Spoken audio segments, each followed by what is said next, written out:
Hey Rip City, this is Matisse Leibel, and it's time to open the briefcase with Casey Holdahl. Greetings, Blazer fans, and welcome to the Briefcase presented by Spirit Mountain Casino. Episode 168 of the Briefcase presented by Spirit Mountain Casino. I'm Casey Holdahl, and the Damian Lillard Returns Rally is this Sunday at Pioneer Courthouse Square. We'll talk about the rally and how you can go check out Damian Lillard, say hello once again to a franchise icon. We'll also discuss Deni Avdija's finish at EuroBasket, getting awarded for his performance at EuroBasket, even though Israel didn't finish with a medal, and some former players reportedly turning to the franchise on this edition of the Briefcase presented by Spirit Mountain Casino. Well, we're getting close to wrapping up one of the busiest off seasons that I can remember in my 20 years covering the team. And the capper of this offseason, well, I won't say the capper necessarily, but I think probably the biggest doing, obviously, drafting Young Hansen and the summer league he had, really important for this franchise. Trading for Jrue Holiday, really important for this franchise. But Damian Lillard returning to the fold as a free agent after being waived by the Milwaukee Bucks, in my personal opinion, the highlight of the offseason for the Portland Trail Blazers. He's not going to play this season, very unlikely to play this season.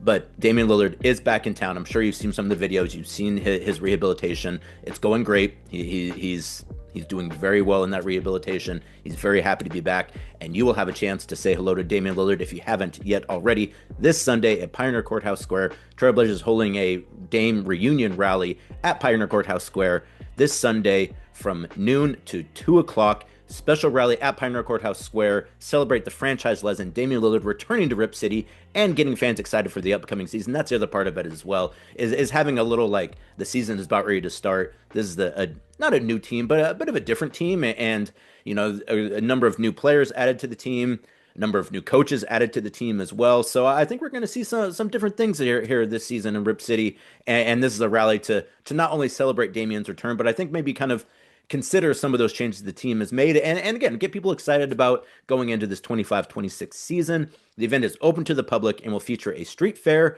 with various Trailblazer booths, probably a few other booths as well, fan-focused activities for all ages, food, music, games, giveaways, and more, and Damian Lillard at the podium. Always great to hear Damian talk. I know, obviously, getting back to Portland, really important to Dame, having the opportunity to kind of finish what he started here in Portland. Really excited for that, and a chance this Sunday to kind of celebrate that and embark on this kind of this era of Trailblazers basketball together. Todd Bosma, my man Todd Bosma, who's out on the Rip City Rally right now, will MC the event. Dame will address the crowd and conduct a short Q&A session with the Trailblazers representative. I'm guessing that's probably going to be Lamar. I haven't been asked, so I guess it's not going to be me, but I'm more than happy to do it if they need someone to step in.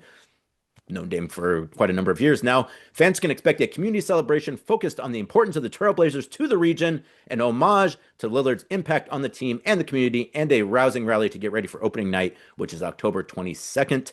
So that should be a great event. Come on out Sunday from 12 to noon. Come down to Pioneer Courthouse Square, take the Max, drive the family down, maybe spend a little time in downtown Portland, and enjoy just a little get to know you and a welcome back to Damian Lillard, and just to again get excited about this upcoming season. I don't know if you've seen some of the videos as well too. I kind of mentioned it. Dame's rehabilitation seems like it's going great. He posted some videos within the last week of him jogging, taking some shots at his gym in his home, and I think a lot of reason to be excited about that. I am not expecting Dame to play this year, but seeing him making progress in that rehabilitation, I think incredibly important. Obviously, you know, he's back home, he's with his family, and I think that's been great for Dame. And then just having all the support that he has here in town as he does that rehabilitation, I think is going to be incredibly important. So a chance to come out this week, say hello to Damian Lillard once again, Sunday, noon to 2, Pioneer Courthouse Square. Damian Lillard rally, kicking off the 2025-26 Trailblazers season, which starts on October 22nd. I think the first preseason game, though, I think like October 7th or 6th. So that should be exciting as well, just to see kind of how this team looks. Bit of a new look team. I think obviously defense is going to be incredibly important for this team this year. Something they've been building on anyways. And I think, you know, with the personnel that they have, you know, guys like Jrue Holiday, guys like Toumani Camara, guys like Donovan Clingan, guys like Deni Avdija, I think a lot of reason to believe that this team is going to be much improved on the defensive end this year, and just an improved team as they really kind of start taking, I think, the last steps towards being competitive. And I'm not saying they're in the last steps towards, you know, winning a championship or even really being a verified playoff team. But it does feel like this season, to me at least, as of right now, Feels like kind of the this is kind of the buffer season between like, okay, we're definitely going to figure out what we have, where we're at, and then next season really figuring out like, okay, like what do we need to do to get this team to where we want it to be? They're going to be a much improved team this year, anyways. But it does seem to me that this is the kind of feeling it out year. The last one, I think, after a couple seasons of figuring out where this team is at, adding personnel, adding talent. And now I think now that they've got requisite talent, now I think it's probably about figuring out what areas they still need some assistance in, maybe what areas they're good in, and then figuring it out throughout this season and then going into next season. So, I think this is really an exciting time for Trailblazer fans, and obviously you've got news too about ownership as well and signing that agreement. So I think again the next couple seasons are going to be pretty important here in Portland. I think it's going to be a bit of a transition. And I think that, this rally is not a way to necessarily like stamp that, but I think it's kind of a little way to kick off what I think a lot of us expect to be a really, again, somewhat of a transformative season for this team.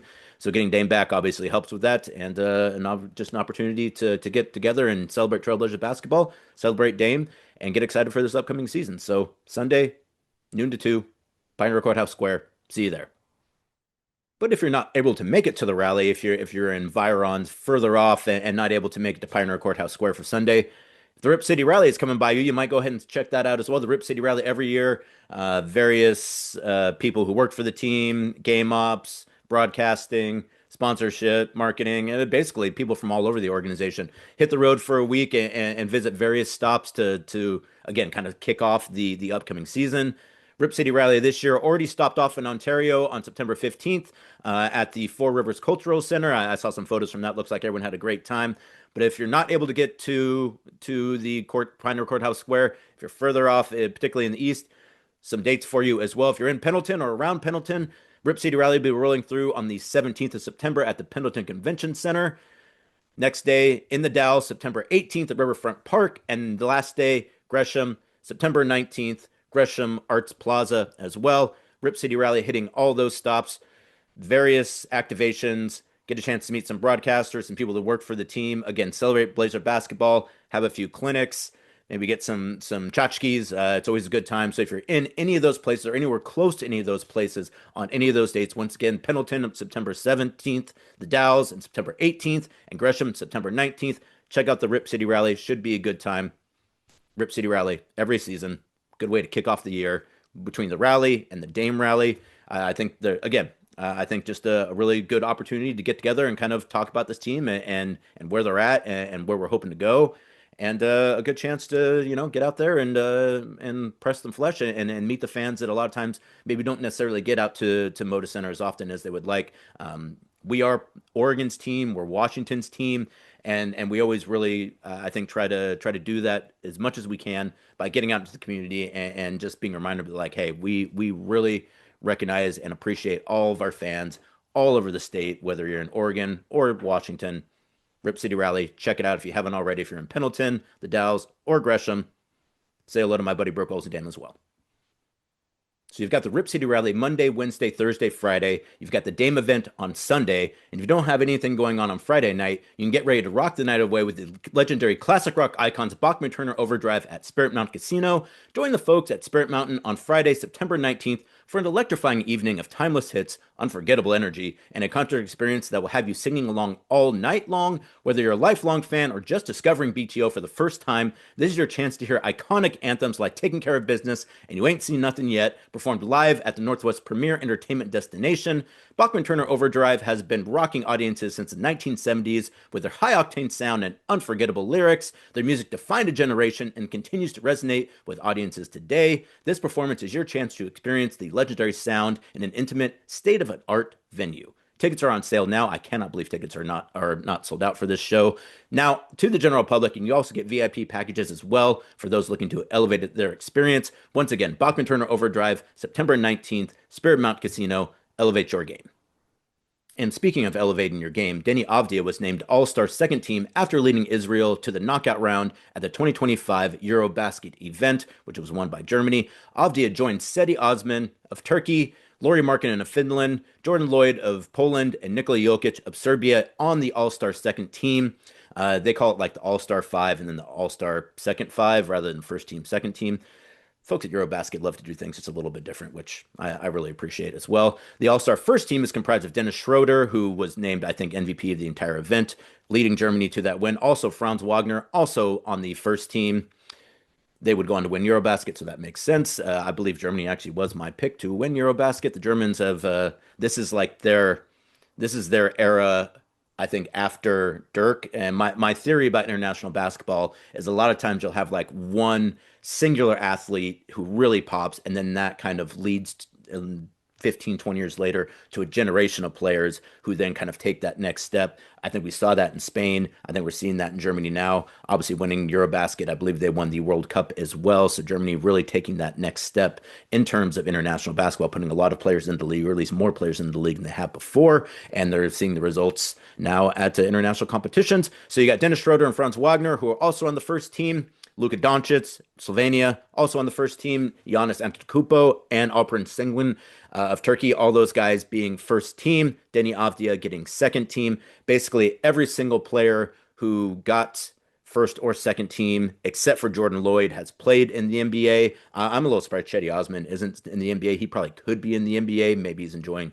playing internationally more and things, sometimes the new CBA, you got to be really careful with your money. So maybe that's why. But I mean, watching that guy play, he's still an NBA talent. So still, mostly the guys who are having success out of Europe ending up in the NBA, which is obviously great to see. Obviously, we've had a run of MVPs who are international players. So the game really healthy outside of the United States. I mean, healthy inside the United States too, but really making progress outside the United States in terms of the quality of basketball that's being played. And I think we saw that at this year's EuroBasket. I wish EuroBasket could figure out some kind of broader distribution because I think people would really like to watch those games without necessarily having to subscribe to a different service. It's only $20, so not really that expensive, but also everyone wants $20 from you to watch stuff these days. So I completely understand why people didn't necessarily do that. So Deni Avdija, the only player on Israel's national team, finished the tournament by averaging 24 points on 49% shooting from the field, 36% shooting from three, and 76% shooting from the line to go with 6.8 rebounds, 2.7 assists, 2.0 steals, and 0.8 blocks in 33 minutes per game. And Denny, that's one of those things where, the first, second, and third guy on the scouting report for the opposing team is Deni Avdija. It's how are we going to start Deni Avdija? We'll let anyone else beat us as long as Denny doesn't. So you're really kind of getting the best effort defensively from the teams you're playing when you're a guy like Denny playing for Israel and was nevertheless able to have a great tournament. He got his tournament off to a great start with a 20.9 rebound, 3 block effort in a 84-71 victory versus Iceland on August 28th. After Israel suffered a somewhat surprising loss to Poland, even though Poland really performed well in this tournament, Avdia responded with a 27 points on 70% shooting, 8 rebounds, 5 steals, and 2 assists to lead Israel to an upset victory versus France that all but ensured that they would go into the second round. France, once again, France. I think I mentioned this maybe on the last episode.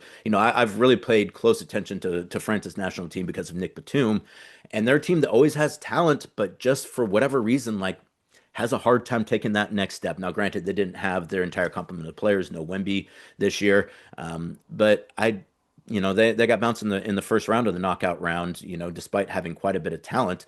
And I don't know what it is. They got to get that figured out if the French are ever going to kind of take that next step on an international stage, like as I would say the Germans have already done.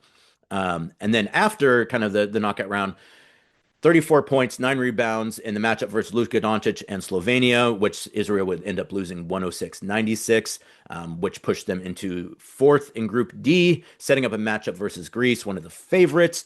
And the Israelis were not able to top the Grecians, who won that first game of the knockout round for both teams, but then were eliminated in the next game. Deni Avdija, 6'9" forward, one of the stars of the 2025 event. He currently ranked third in total points, fourth in points per game, fourth in minutes, and sixth in steals at EuroBasket. And again, with a lot of talent at EuroBasket, very good numbers for Denny. He now has a few weeks to rest and relax before training camp starts here, basically September 29th. So it's really coming upon us. So you imagine Denny's probably going to be in good shape, playing 4 or 5 games and having practices in between there as well. I think of enough of a load that it keeps you engaged and keeps you fit, but not so much of a load that it's going to be an issue once you get to training camp. playing for Israel is really important for Denny, and so you wouldn't ever want to do anything to keep guys playing internationally, anyways. But I think that's really kind of a nice preheat for Denny, getting him a chance to get out there and play some competitive basketball, and then getting a chance to rest and relax before getting started with training camp here in the end of September. So congratulations to Denny and to everyone else at EuroBasket. Congratulations to Germany for winning EuroBasket. Again, a great event, and I would suggest you check it out if you didn't already. Just enough basketball to get some of us who are really you get done with summer league, and then you got a kind of a long stretch before any basketball starts in training camp. So to have a little international competition, particularly one where you don't really have anything, it's just watching good basketball. Like you're not like rooting for anyone necessarily. It's kind of nice. So congratulations to Denny, congratulations to Germany, and now a few weeks off before attention turns to training camp here in Portland. And finally, real quick, my good friend Joe Freeman back on the beat with the Oregonian, having a story today reportedly about Brian Grant and Terry Porter returning to the fold as members of the Portland Trailblazers staff. Both those guys have been around. It's been great to have them around. And I know that both have been working in somewhat of an unofficial capacity, according to Joe Freeman, taking on a bit more responsibility in more of an official capacity. Brian Grant doing some player liaison stuff. And I think for Brian, a lot of it is about kind of players and dealing with kind of the life of being a player and his perspective on some of that stuff and mentorship, which Brian is fantastic at. It's always great to talk to Brian Grant. He was with the team during Summer League, and so not entirely surprised to hear that he's coming in a more official capacity. Terry Porter, who has been a Trailblazer ambassador for some years as well, taking on more of a role as a scout, it sounds like, according to Joe Freeman, which I think is great as well. And, it's part of a broader initiative by the team over the last couple seasons to really do a better job of bringing former players into the fold, and that is something that I think both these guys are obviously going to fill important roles in the new jobs that they have now. But again, I think a lot of it is more just about having more former players and staff in Portland or who are already in Portland, just kind of coming back into the organization and being part of the organization, and knowing kind of what this team means to the city and to the region, and really kind of bringing those guys back into the fold and making sure that they feel valued and appreciated, and that they have a place on this team if they want it. And so really glad to see that both Terry Porter and Brian Grant reportedly, according to Joe Freeman, taking on more defined roles with the organization. I wouldn't all be surprised if throughout the next couple seasons or even this season, you see a few more players coming back into town. Again, that's something that I think the team has really, and I think Joe Cronin and Chauncey Billups have really been emphatic that they want to make this place a somewhere where former players feel comfortable coming back and being celebrated. I don't know exactly kind of why that wasn't the case, but I'm glad to see that the team again is really making explicit steps towards making sure that former players know that, like, if they are interested in getting back into basketball or being part of the team, working in the community, that this is a place that we're going to take that seriously and give you some opportunities if that's something you're interested in doing. So I'm glad to hear about that for both Terry and Brian, two great guys, and that's always been something that throughout the years, we've had guys coming back. Obviously I worked with Jerome all those years, which is fantastic. Worked with Duck those years. Unfortunately, those guys passing in way too early, too soon. But both those guys played really important roles with the organization, and that's one of the things too. It's like they actually work. Like the idea that like foreign players come back and just kind of hang out or whatever. I mean, I'm sure that's maybe the case some places, but the guys that I've known who've been foreign players that then come back to the organization, they provide real value to the team through their jobs. Like it's not just like they're just not figureheads. They're just not here kind of hanging out and collecting a check. Like they're doing actual work that is beneficial for the team. And I think you're going to see both Brian Grant and Terry Porter do the exact same thing with the Trailblazers. So really happy for both those guys, really happy for the organization, happy for the fans as well, because again, the more people you can bring back into the fold after they're done playing, I think it strengthens your franchise. And it's something that I think, obviously the players appreciate. They notice that. I think it factors into the way that they view an organization, both players who are retired and players who are still in the league. I think that they see, the importance that if a team puts an importance on their alumni and the value that they bring to a team, I think current players see that as well, and they appreciate knowing that, like, hey, I'm just not a player, like they actually care about me from a personal perspective, not just for what I can do for them on the court. And I think that's, if you want to build a good organization and you want to be known for doing the right things, like that's, I think a part of it is that you have to show that players are more to you than just what you're able to get out of them when they're on the court. Like you have to value them as people.